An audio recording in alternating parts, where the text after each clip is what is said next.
Hey gang, before we start today's adventure, I thought I'd give you a little update on the channel. In Chicago here, we just got slammed with our second wave of snow. And it's going to be thin pickings to try to get some videos in now to see any gravestones whatsoever. Till I can get out of here in March down to New Orleans where it's warmer. But have no fear, I have a backlog of some videos that should get us through. But it's only probably going to be about a video a week. So people have wrote in, by the way, why do you always say we're in? And the reason I say we're in when I get in a cemetery is I kind of feel like it's another world, like a little kingdom almost. We go through the gates and we're in. And it was funny that I just saw a note from under comments from Victoria Finch, one of our subscribers. She goes, we're all going to go in, but someday we're going to go in and we're not going to get out, each and every one of us. So I thought that was pretty funny. Also, people have asked about t-shirts. I'm thinking of doing t-shirts and sweatshirts just for fun, not for profit. And I'm thinking that it's going to have maybe like a logo of the angel and say we're in or something like that. So we'll get on that. Maybe I'll have my son model it or I'll model it and we'll see how that all turns out. So that's it for now, and back to the adventures.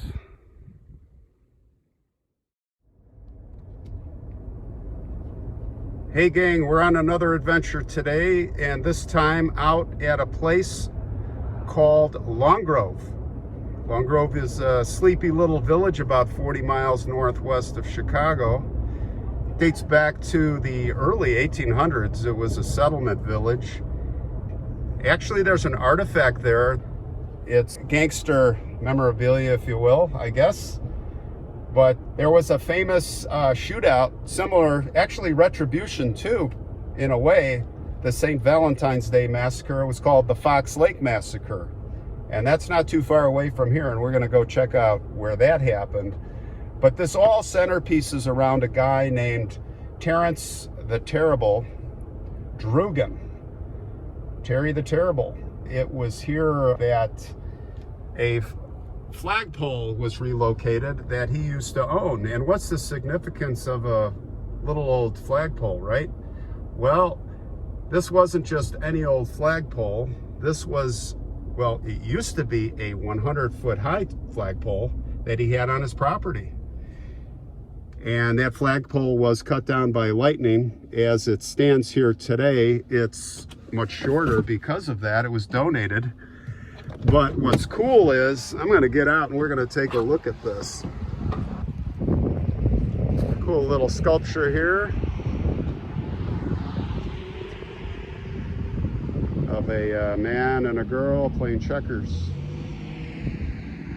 But the flagpole, this is really interesting. What he would do is his henchmen would raise the flag. Well, they'd keep the flag raised when things were safe. Now you could, when this thing was over 100 feet high, you could see this from what's called Rand Road, which was miles away from his property. And when it looked like this, things were safe. It was okay to come home. But when there was the law or a shootout or other gangsters or trouble, they would lower the flag and he would know to stay away. The Irish Terrible, Terry Druggan. So what we're going to do is we are going to head next to the location of that shootout where the Tommy guns came out from the Bugs Moran gang, and some people lost their lives from opposite gangs, not just one gang. Terry Druggan survived that. And then after that, we'll go check out the cemetery and pay our respects to the infamous Mr. Druggan. Okay, folks, we just got into Fox Lake, and I'm on the hunt for this hotel that I believe is still here. It says, I read somewhere, it's a residence. This is the Manning Hotel, and this is where the Fox Lake Massacre happened, and I should be within a block.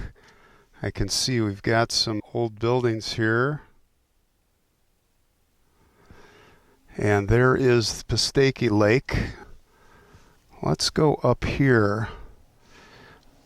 On Google Earth, this funeral home here, it was the parking lot in the back. I think we can get a view of it. Right, well, let's see what we got here. Right down, I think it's right up here. It's up here on the right. Let's see, this building here, oh, that looks like it. This has got to be it. Yeah, there's the porch. Let's drive down here and check it out.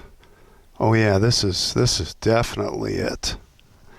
This is definitely it. Looks like it's not in great shape. I'm going to jump out of the car here. Make sure and put it in park so I don't roll into the lake.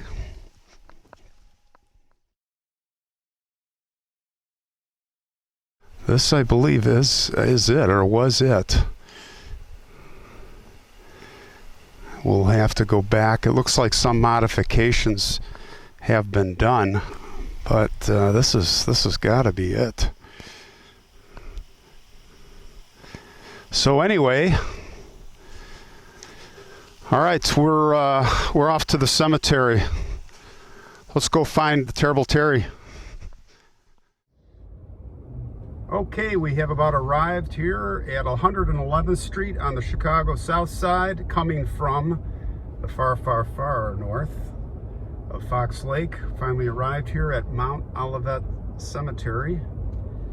Here on the left to see the infamous Terrence Terrible Terry Drugan. We're in. And just as we come in the front gates of the cemetery, who do we have? Somebody who's pretty famous here in Chicago. The legendary Catherine O'Leary. Who is she? Well, legend has it that it was Catherine's cow that knocked over the lantern that started the Great Chicago Fire of 1871. It was on the night of October 8th, they say, that it happened. Well, we know what happened. We know there was a fire, but who did it? Truth be told, Catherine probably, it wasn't her fault. It did start in her barn or in that area, and it was probably one of her tenants. But the legend will remain that it was Catherine O'Leary's cow, knocked over the lantern that started the fire in the hay that turned into the Great Chicago Fire. What can we do? Patrick O'Leary died at age 75. It was 1894, and Catherine died in 1895, so it's got to be her husband. And we have James O'Leary, died at 62, and then we have some other people here, probably descendants. And to polish it off, we have Anna, right here, died at 80 years old. So, hats off to the O'Learys. And I say she didn't do it. What do you guys say? I think it was the darn tenant. Rest in peace, O'Learys.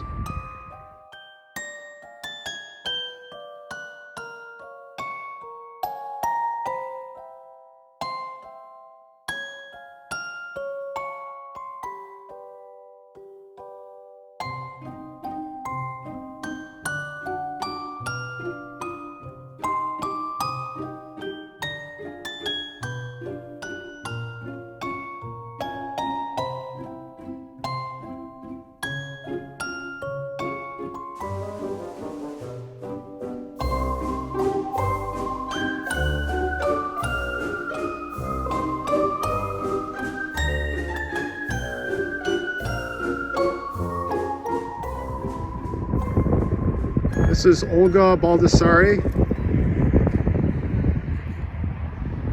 Young girl, died at 5 years old.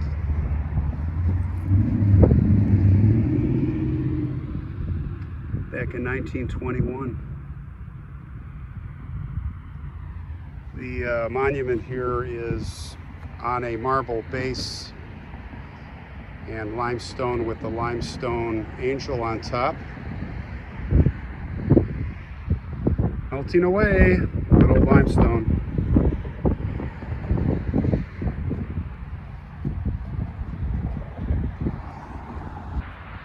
We're going to do things a little different today. At least the first part, I'm going to walk backwards because all of the tombstones as we walk towards Terry's grave are facing that way until at least we get to the road, and then we'll flip it around. So I'll try not to trip and fall or hit any tombstones already. We're going to just try this. Who cares? Fun. But this all started back in 1897 with this young, rich Irishman, teenager, Terry, running around like a maniac in the northwest regions of Chicago, up near Lake Zurich, Illinois, out to Fox Lake. That whole region was kind of the playground lakes the mobsters would all go and disappear to. It was there that he started his career with what was called the Valley Gang. Kind of like the 5 Points and all those different gangs. These guys had that territory. They mostly were in pickpockets, you know, young kids and some younger guys leading it. They would do some robberies, but nothing crazy. But when Prohibition hit, then things started scaling up. The gang, the Valley Gang, was run by a guy named Paddy the Bear Ryan, Irish. He was knocked off by a guy named Walter the Runt Quinlan. Don't you love these names, gangster names?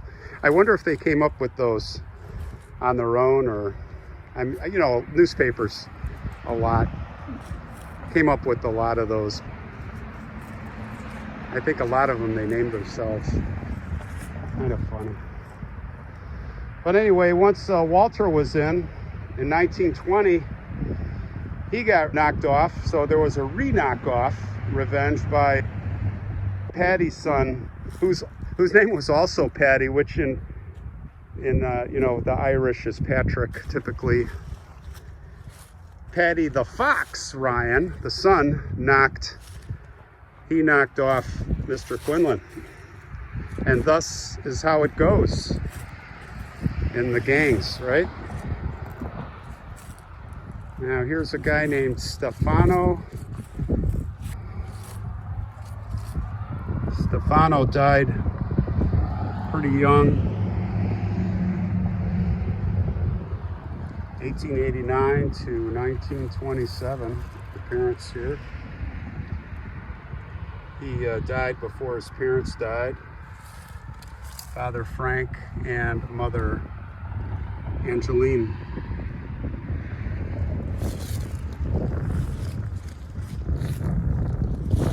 So Terry, when all this was happening, Terry just like stepped in and he's like, all right, I'm taking this gang over. And he had a partner in crime named Frankie Lake. So it became known as the Drugan Lake Gang. And his timing couldn't be more perfect because that's when Prohibition hit. He started making millions and millions of dollars, they did. And, you know, Terry started buying stuff. He started buying houses. He bought a nice place in Miami. He bought horses. He bought a bunch of land in Long Grove. Remember that flagpole we saw? That's Long Grove. A lot of acreage up there. There was actually a road, it's called Ela Road. Only because I lived there. I had a house there for many years, and there was all this beautiful land. All the developers couldn't get their hands on it. It was an old woman that lived there, And she would guard the road with a shotgun. The developers tried to make a bigger road out of it. And she's like, no, you're not going to touch this one-lane bridge. Literally out there with the shotgun. I think she was the daughter or heir to that land directly from Terry. See a couple of guys here. Peter, he died at age 35. You know, I always like to get a close-up so you can really see. This is about seeing who they were. Just a little tiny picture of just a somebody. This is Paul Bova. Maybe an athlete or just wearing the summer garb of the day, tank top.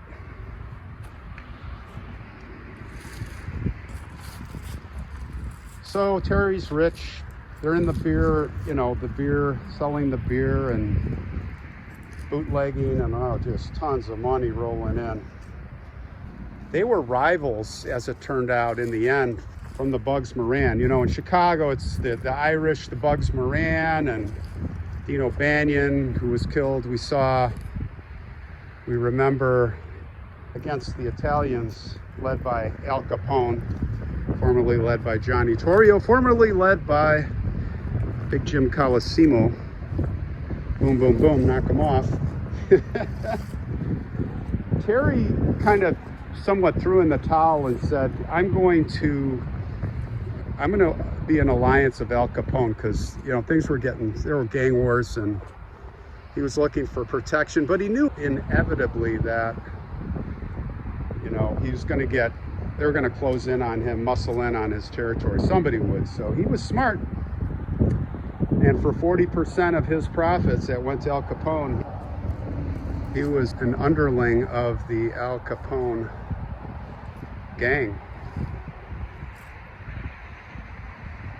Here is an angel in a book. Look at this, Dalto.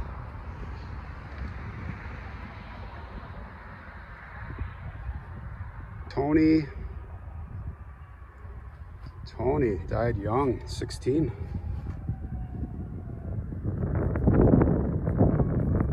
Wow. He died in 1922. Carmela and Dominic are here.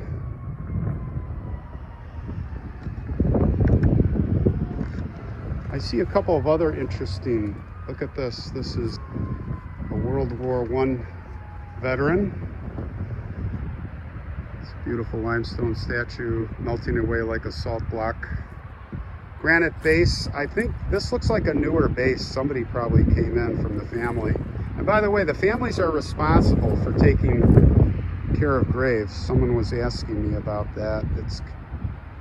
So these cemeteries, they don't have big budgets, and they spend all their money on this beautiful groundskeeping.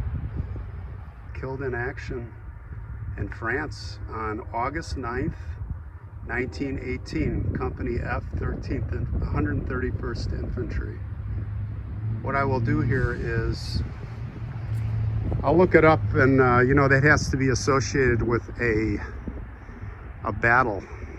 If I can find it, I'll put it on here.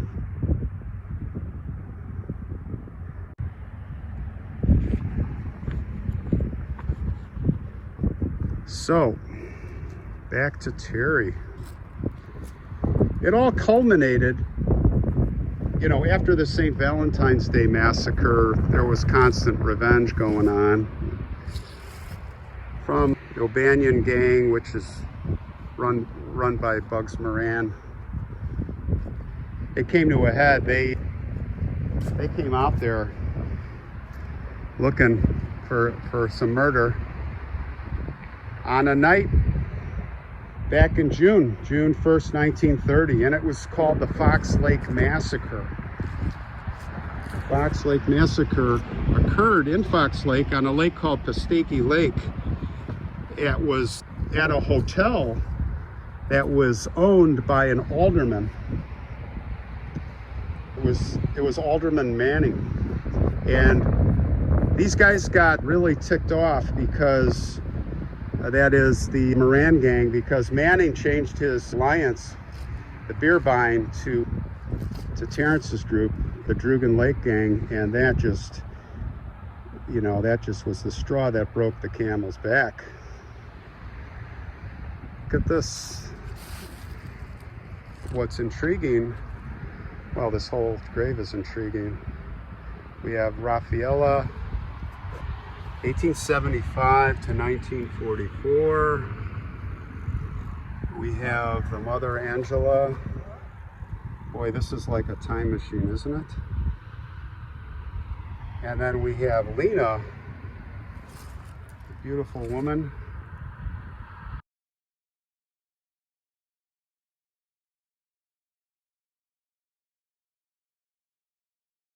She was born and she died on the same day of the year, April 3rd.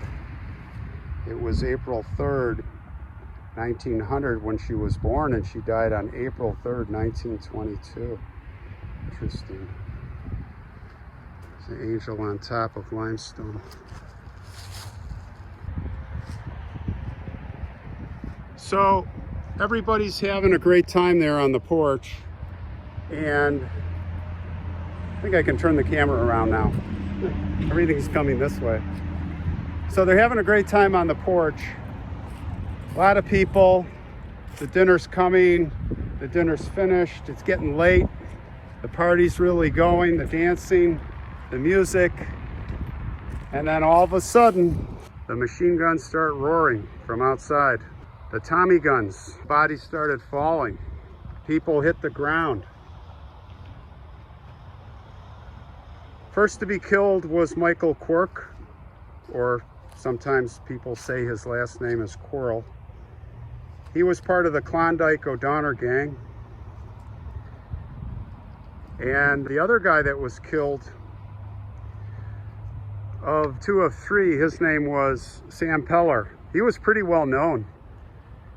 Pretty well known hoodlum in Chicago. And also, the third man to fall was Joe Burdish. He was part of the Druggan gang.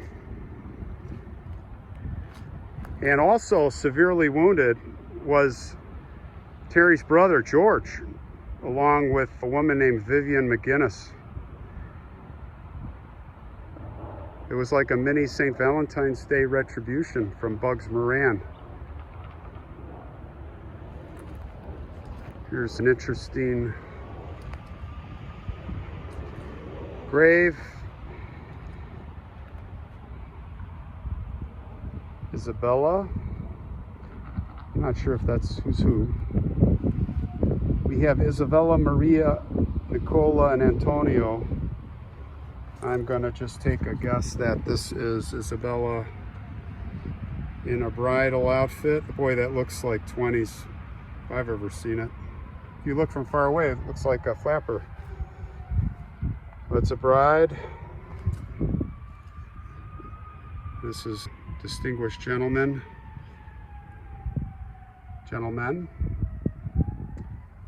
So, they're all on the ground. Tommy guns jump back in the car. They're out of there, and they get away. After that, it was just kind of the slow decline. Well, it was the decline of all of them. Prohibition was ending. Corruption was on the downswing. The government was clamping down. Like Al Capone, Terry got hit with the tax evasion, went to trial. He ended up doing some jail time. Here he is. This is his tomb with his father, and I think that is his mother, Elizabeth, judging by the dates. We'll have to go check that. William Drugan died at 51 years in 1919, his dad. So Terry was a young man when his dad died. Not his mother. His mother made it until 65.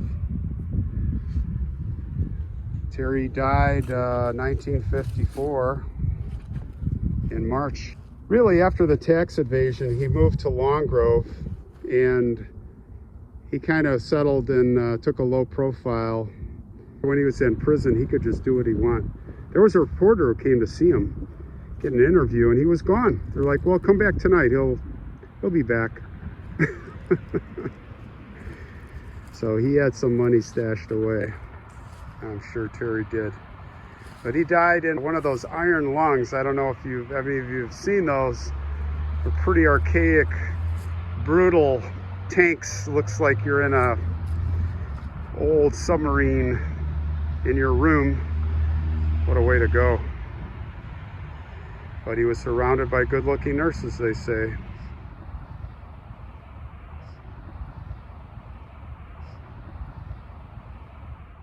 He died on March 4th, 1954.